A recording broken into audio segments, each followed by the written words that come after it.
Do you know why so many older people suddenly feel happier and healthier when they start to pull away from certain people? It sounds harsh at first, doesn't it?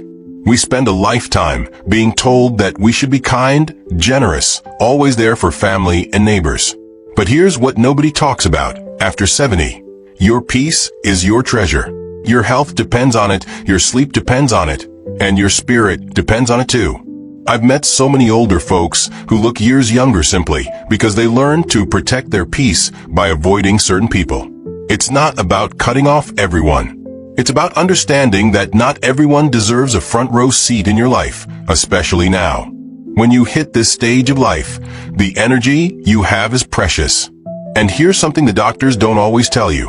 When you're older, your body and mind don't recover from stress the way they did at 30 or 40. That's exactly why protecting your peace matters more after 70. Your immune system weakens naturally with age. That's just biology. But emotional stress can make it even worse. Imagine you're feeling calm. Your blood pressure is steady. Your heartbeat is gentle. Now, think about what happens when you have a phone call from someone who does nothing but complain or criticize. Your shoulders tense up, your heart races a little. You can't sleep later that night because their words are still echoing in your head. Over time, this constant drip of negativity raises your blood pressure, strains your heart, and wears out your spirit. I remember my neighbor, Mr. Harold. He's 78 this year. He told me how he used to spend hours every week listening to his cousin's endless complaints about the family. Every time that cousin left, Harold felt drained, almost sick to his stomach. One day, his doctor told him that his blood pressure spikes were linked to stress. And guess what?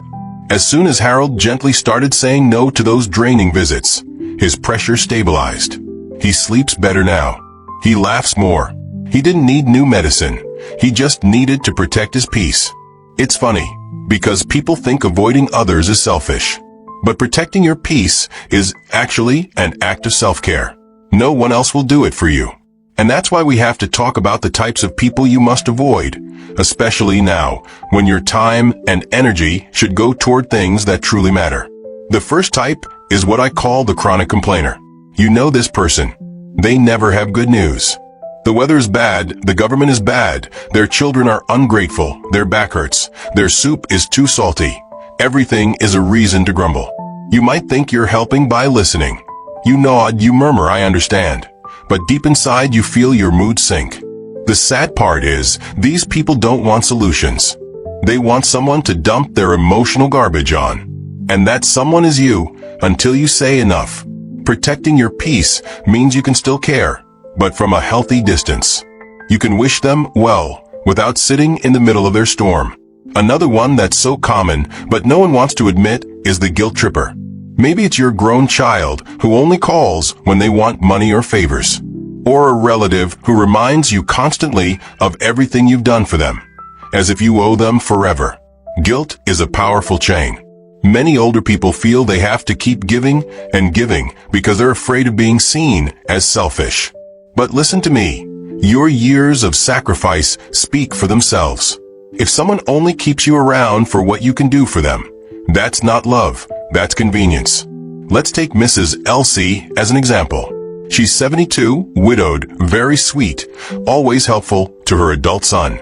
For years, her son would come over, borrow money, take her groceries, ask her to babysit his teenagers, but never once did he say thank you or check on her needs.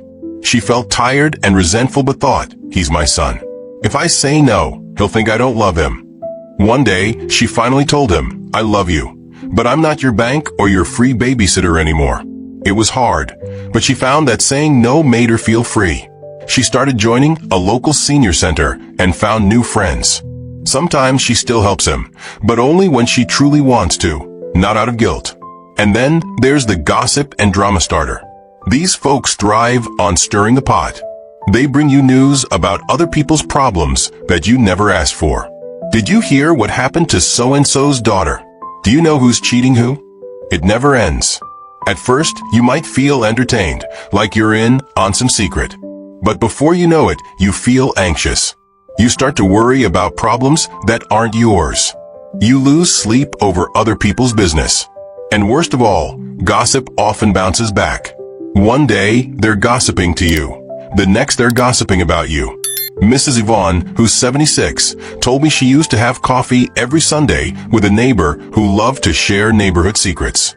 She'd sit for hours listening, until one day she heard that her own private words were being spread around too. Yvonne decided to keep her distance, and guess what? Her mind felt so much lighter without the neighborhood drama. Peace is quiet. Gossip is loud. Another tricky one to spot is the manipulator. They pretend to care about you, they ask about your health, they drop by with a smile. But deep down, they're there for their own benefit. Maybe they want to borrow money, maybe they want to live in your home, maybe they want you to sign some papers that aren't in your best interest.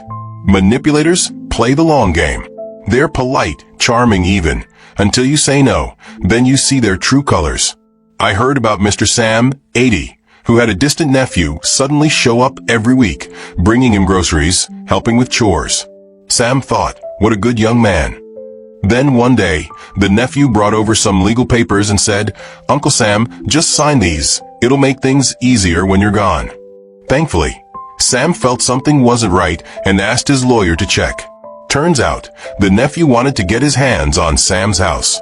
It broke Sam's heart, but he realized protecting his peace meant shutting that door. He now relies on trusted friends and professionals, not sweet-talking manipulators. And let's not forget the energy vampire. This is the person who brings no joy into your life, only problems. They never smile. They never celebrate with you. Every conversation leaves you tired. You hang up the phone or shut the door and feel like your soul is drained. Sometimes it's a relative. Sometimes it's an old friend who never grew out of their bad habits. It's okay to admit when a connection no longer serves you. Avoiding people like this doesn't make you cruel. It keeps you alive, in every sense of the word. Now, some of you might be wondering, but isn't it lonely to push people away? Here's the truth. It's not about isolation. It's about freedom. There's a big difference between healthy solitude and painful isolation. Healthy solitude is when you choose quiet time for yourself, to read, to garden, to take a peaceful walk. Painful isolation is when you're surrounded by people who make you feel unseen, unloved, or used. One of the biggest reasons people struggle to distance themselves is that cultural guilt we carry, especially if you grew up in a time where family came before everything. But times have changed, and sometimes your peace must come before pleasing others. My friend Gloria, who's 75, once told me, I'd rather have 3 good friends and my peace than 20 visitors who leave me drained. And she's right. When you protect your peace, you make room for real connections. You open the door for people who genuinely care about your well-being, who celebrate your good days and hold your hand on the bad ones. You'd be surprised how many good people are out there. You just have to clear the space for them. You might feel afraid at first. The idea of saying no, of closing your door to someone you've known for years, it can feel like betrayal. But the real betrayal is abandoning your own needs just to keep the peace for everyone else. After 70, your time is too precious for that. Think of your peace as a garden. Some plants bloom, others are weeds. You water the flowers, not the weeds. So what should you do instead?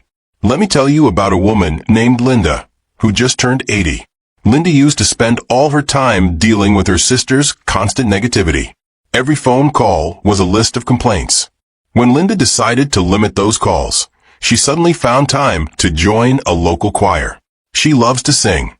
She met new friends, people who laugh and share small joys.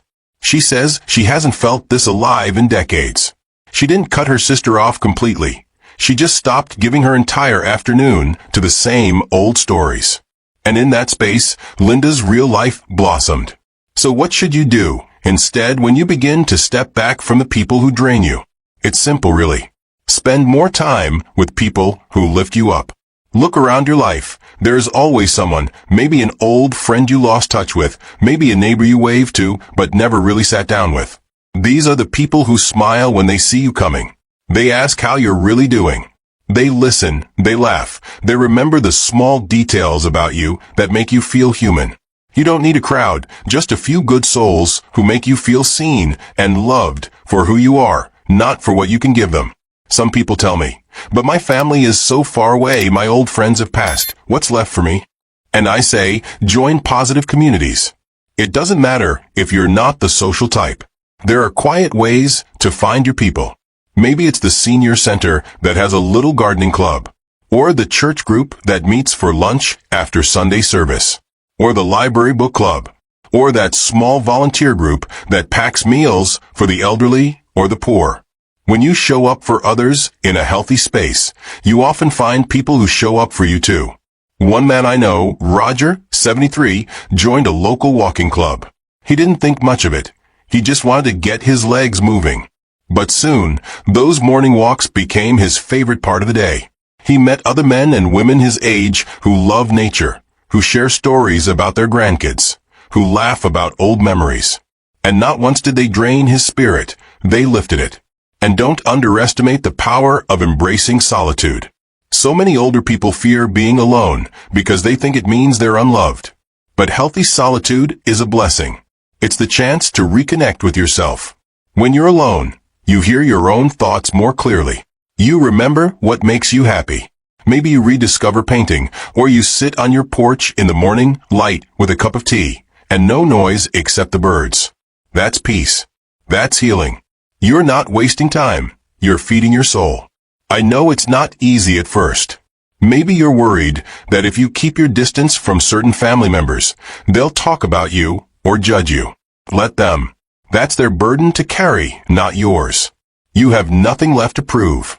You've worked hard for decades, raised families, survived losses, and here you are, you've earned your rest, your quiet, your freedom from unnecessary drama.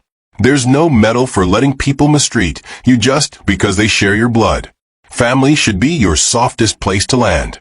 If it isn't, you can love them from afar. Protecting your peace doesn't mean you never see those people again. Sometimes it just means you see them less often. Or you stay polite but firm. Or you change the topic when they try to complain for the 100th time. Or you let the phone ring if you know you're not in the mood to have your day spoiled. You are allowed to do that. You do not owe anyone your energy if they're not giving you any good energy back. Let's circle back to why protecting your peace matters more after 70. Think of how your body feels when you're calm. Your shoulders loosen. Your sleep deepens. Your digestion improves. Even your memory works better because your brain isn't tied up with worry and anger. Chronic stress is silent but deadly. It creeps into your blood vessels, into your heart, into your bones. So when you choose to keep distance from people who stress you out, you're not being rude. You're giving your body a chance to heal itself every single day. And here's a simple truth. The older we get, the more we realize that time is our real treasure. If someone takes an hour of your day, but leaves you feeling miserable, you just lost an hour of life you can never get back. But if you spend an hour tending your flowers, or laughing with a kind neighbor, or listening to your favorite old song, you've given that hour back to your spirit. You'll feel the difference right away. I want you to remember this. It's not about being alone forever. It's about being alone when you choose, and surrounded when it feeds your soul. A small circle of good people is worth more than a big circle of gossip, guilt, and manipulation. Take it from all the older folks I've met who made this choice. They don't regret a single person they distanced themselves from. What they regret is not doing it sooner. I know some of you watching this feel stuck. Maybe you're thinking, I can't just stop seeing my old friend. We've known each other for 50 years. Or, how can I say no to my daughter when she calls asking for money again? The first step is honesty. Be honest with yourself. Does this relationship make you feel lighter or heavier? Then, be honest with them if you can. You don't have to fight or explain for hours. A simple calm, I'm not able to help with that right now, is enough. Or, I don't have the energy to talk about this today. Set your boundary. Hold it. If they get upset, that's their choice. Your peace is not up for negotiation. If you need a small push, remember Helen, Harold, Elsie, Yvonne, Sam, Gloria, Linda, Roger. All these stories of ordinary people like you who took back their time. Their health improved. Their sleep improved. Some of them made new friends. Some learned to enjoy their own company for the first time in decades. None of them did it overnight, but each small step added up. One polite no, one shorter phone call. One Sunday spent alone with your hobbies instead of with an energy vampire. That's how you build your peace, quietly, steadily, wisely. So tonight, when you sit quietly with yourself, ask, who brings me joy? Who drains me? Who deserves a seat at my table? And who should I wave to kindly from the gate instead? Your answers might surprise you, and they might save you from years of unnecessary stress. After 70, your peace is priceless. It's worth more than approval. It's worth more than forced loyalty. It's worth more than the fake comfort of people who only bring trouble to your doorstep. Let karma handle them. You just handle you. If any part of this message spoke to you today, share it with someone who might need the same reminder. Maybe it's a friend who's too kind for their own good. Maybe it's your neighbor who keeps getting pulled into family drama. Let's help each other protect what matters most. Our time, our calm, and our joy. Tell me below, who's the one person you feel you need to step back from for your own peace? You don't have to name names. Just share your story if you feel comfortable. Sometimes saying it out loud is the first step to setting yourself free. Stay strong, stay wise, and remember, at this age, your peace is not a luxury. It's your right. Take it, hold it close, and watch how much lighter your life becomes.